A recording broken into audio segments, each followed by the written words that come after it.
మన గురించి మనం నెగిటివ్గా మాట్లాడుకోవడం చాలా డేంజరస్. ఎందుకంటే మన మెదడు మనం దానికి ఏం చెప్తే దాన్ని నమ్మేస్తుంది.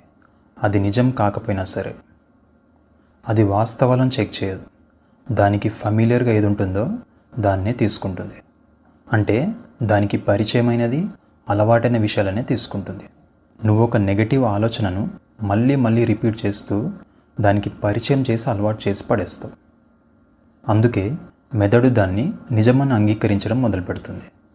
నేను దీనికి సరిపోను, నేను ఎప్పుడూ ఫెయిల్ అవుతాను, నాకు మంచి ఎప్పుడూ జరగదు లాంటివి మాటి మాటికి మిమ్మల్ని మీరు అనుకుంటే మీ బ్రెయిన్ అవును ఇది నిజమేమో అని నమ్మేస్తుంది. ఇక మళ్ళీ ట్రై చేయనివ్వకుండా, జీవితంలో ఎదగనివ్వకుండా మిమ్మల్ని ఆపేస్తుంది. దానికి ఏ ఆలోచన అయితే పరిచయంగా ఉంటుందో అక్కడది సురక్షితంగా ఫీల్ అవుతుంది. మీ జీవితం ఎంత బాగోలేకపోయినా ఆ నెగటివ్ ఆలోచననే నమ్ముతుంది. కానీ ఇక్కడ ఒక గొప్ప విషయం ఏంటంటే, మెదడు మీ నెగటివ్ రిపిటేషన్ని నమ్ముతున్నప్పుడు పాజిటివ్ రిపిటేషన్ని కూడా నమ్ముతుంది. ఆ పాజిటివ్లో నిజం లేకపోయినా కూడా.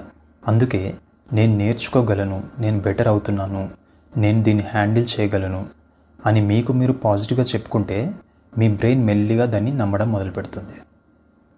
అందుకే దానికి ప్రతిరోజు మంచి విషయాలు పరిచయం చేసి అలవాటు చేయి. వెంటనే ఏమీ మారిపోదు, కానీ నెమ్మదిగా నీ కాన్ఫిడెన్స్ బిల్డ్ అవుతుంది.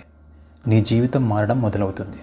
ఎందుకంటే నువ్వు మళ్ళీ ట్రై చేయడానికి నీ బ్రెయినే నిన్ను ఎంకరేజ్ చేస్తుంది కాబట్టి. ఇప్పటి నుండి మీ మనసులో అనుకుంటున్న విషయాల పట్ల ఎప్పుడూ జాగ్రత్తగా ఉండండి.